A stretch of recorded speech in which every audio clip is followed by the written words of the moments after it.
cruising around the fuselage, and I thought this might be a good time to at least attempt to do some kind of review of our latest Lost episode, The Constant, which was, without a doubt, one of the most fantastic freaking episodes that has ever aired. But before I start gushing, because I'll never stop if I do, we should probably just get straight to it then. I was kind of looking for topics on here, because there's so much to talk about in this episode, there's no way. I almost want to make 2 videos for this, but the most important thing to do when you're watching this episode is try to think of it more as because every episode that we've seen so far has pretty much been from the point of view of the island, from the point of view of 2004. And if the flashes went to, like, somewhere in the past, it was a flashback, and if it went forward, it was a flash forward, obviously. But I think this is the first episode where it seems like the point of view is not from the island, but from another time. So it's not so much a flashback to 1996 as it is that 1996 is regular time, and we're flashing forward to 2004 as if the island stuff were the flash forward. That's kind of hard to explain, but like at the beginning when he's dreaming, you know how a lot of episodes start in the flashback sometimes, where they start in a flash forward? Well, this episode basically started in a flash forward with Desmond dreaming that he was on the helicopter, and of course he woke up, he was in the military, and then he had to kind of figure it out from then on. One of the bigger questions was whether or not Desmond got his memory back at the end. Basically, the show is telling us that he remembers by the way that Saeed reacts when Desmond says the word island to Penny, and then Saeed is like, oh, he remembers. It's kind of the music and everything kind of indicates that Desmond does remember. But I was thinking the other night that if he didn't remember it, he might have, in a manner of speaking, poetically almost, it's like he traded all of his other memories just for that one memory of Penny, because that's what the Constant is basically about. Or that would be a theory anyway, that the Constant would be the one thing that you do remember when you lose everything else. And I think that's why Minkowski died, because he didn't have a constant, he didn't have a memory that was associated with. It's kind of like Minkowski is to 2004 as Desmond is to 1996. The same thing was happening to him, but he was going the other way. He was on the other end of it. He was sort of on the receiving end of it, where Desmond was... Well, no, Desmond was on the receiving end of it in 2004. He was he was on the receiving end of it in 1996. He was getting this information from the future. And the only information he was getting from the future was what information he needed, namely Penny's phone number, to take back with him to the future, because he was going to end up there eventually anyway. It's kind of like if you yourself jumped ahead 10 years in your life, and you found out something really important, but the only way you were going to make it work was if you got some information now, so that you would have it 10 years from now. And then suddenly, maybe you would jump 10 years ahead in time with this information to use it when you needed it, and then suddenly, when you got to 10 years from now, you would remember everything from the last 10 years. Of course, you would have lost 10 years of your life, which I don't know if Desmond feels that way. Like, maybe he's lost 8 years of his life now, because he just skipped ahead like that. But whether or not he remembers, like, everything in between, I don't know, because we do know that Penny went and saw him in 2001, just before the sailing race. And so that's kind of weird that they didn't bring it up then, but some might say, well, that was before he went back and changed it. But then again, what they were showing in that episode, we don't know necessarily if it was before or after he made the change. Because it could have been after he made the change, and it would have changed everything and changed the whole reality. But if you opt not to change reality, then it doesn't change. The previous reality still exists until you do change it. So that might have been just the previous reality before, and now that thing never happened, and he never met Jack at the stadium, and maybe Jack never went and found out about Sarah, and then he would have never married Sarah, and then he would have never gone to the island, and don't even get me started, jeez.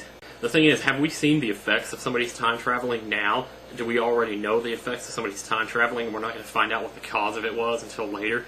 Because there's no telling how many theories you could come up with what has happened on this show, and saying, well, maybe this happened because so-and-so went back and changed it. Or because so-and-so, what we saw of him in that scene was actually him coming back from a certain point, or going forwards from a certain point, and good Lord, have mercy, let me tell you. Like, I mean, if I were to go jump ahead to 2010 and change something, well, there wouldn't really be any point, because it's 2008 right now. There wouldn't be any point to going ahead and changing something right now, because, well, I haven't gotten there yet anyway, so I could make that decision anyway. So the only way you can change something is if you go back and change it so that so that it kind of trickles into the future, and the effects kind of take.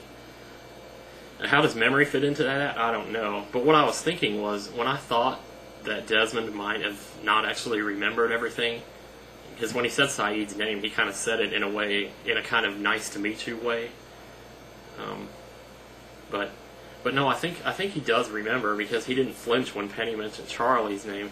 I mean, when Desmond is in 1996 and he finds out that he needs to go see Daniel, you know, he gets this information from a future that doesn't really exist yet, and it never would have happened if he hadn't gone there in the first place, which, well, the thing is, he still could have ended up on the island even if he hadn't gone and seen Daniel, and for the last 4 years, as far as we know, he ended up on the island no matter what happens.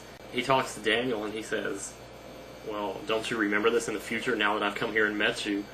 That your future self didn't seem to remember me doing this, so how is it possible that I am doing this? I guess the most obvious answer would be, well, because now that you have done it, it changes the future, and now he's going to remember when you get back. And that's why in the journal changed, and now it says Desmond Hume is my constant, or whatever. And people are saying, well, how can Desmond be his constant if he doesn't really know him that well, he's not really close to him? But I think if you're, you know, if your whole life is based around a scientific experiment, and you're trying to find out what the right numbers are or something for it, and somebody comes along like a miracle out of the sky and just gives them to you, your life becomes based around what that person gave you, and that person kind of made it happen for you. It's like when Marty went back with Doc, they got really close in a matter of days because he had the information that Doc needed to invent the time machine sooner than he normally would have, which means he potentially could have done a lot of different things, but he had to resist the temptation to use it any differently than he would have used it if he hadn't invented it, if he hadn't gotten the information. So I think that's... there's a certain point where people have to govern themselves and make sure that they don't do a certain thing that's out of line with what originally happened, lest they change something and end up having to pay the price somehow. And maybe Daniel's changed too many things, and that's why his memory isn't working, because he's not supposed to have these memories in the first place, because he wasn't supposed to be here. Does the constant prove Locke isn't in the coffin? You know, I heard one person say they thought the coffin was empty. Like, wouldn't that be cool? Maybe Ben faked his death to get Jack off of his chest. Who was it that came up with that? Probably Jay and Jack. Widmore seemed to be acting nice for a change. And what's with him leaving the water running? Holy cow. I thought I was going to be able to come up with a theory on that. Unless water is like the catalyst. You know, if anybody who's seen Donnie Darko, well, there's plenty of water around this island, but that's salt water, so maybe not. Even if he knew that Desmond was time traveling, how could he possibly know where Desmond was going or what Desmond was doing while he was there? I mean, if he wanted to know, he could have just asked, but he didn't. So I don't think Widmore really knows so much that Desmond is time traveling. Something tells me in the next episode there's really not going to be any allusion to any of this. It's just going to go back to... I mean, we obviously got some kind of war starting here, but I don't even know who's on what side at this point. We got the Frades, and it looks like... Well, I don't want to spoil anything. I don't really know anything about the next episode. I didn't even find out the title until just yesterday. Still don't know whose episode it is. It sounds like it might be Juliet. Or they might surprise us and it'd be Claire or something. That'd be cool. I really want to see a Claire episode, but... Because we gotta find out what the hell's going on with her. If they're not showing us a Claire fast forward, that's bad news for her, because that might mean that she's dead. Or that she's gonna be pretty soon. So then there's also the issue of who left the door open. It's funny because people are saying the most obvious answer is Michael, but to someone who doesn't have access to the internet, to someone who just watches the show and doesn't watch anything else, a person who watches just the show and nothing else isn't going to have any reason to think that it's Michael, because the internet is the only place where you've heard about Michael so far. We've seen Walt at the end of Season 3, and that's pretty much it. But we haven't seen a reason to believe that Michael's even a part of this. And we know that he is, because in the press they're talking about Harold Perrineau's coming back and all. But if you hadn't heard any of that and you just watched the show, you wouldn't think it was Michael. Well, I'm going to see what I can do with this video. This isn't very good. I'm not happy with this at all, but I don't think there is a 10-minute clip that I possibly could be happy with, because,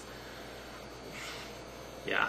So I guess I'll see you next Thursday, or maybe next Tuesday if I get around to it by then. Who knows? Sorry this took so long, and I'll see you guys later.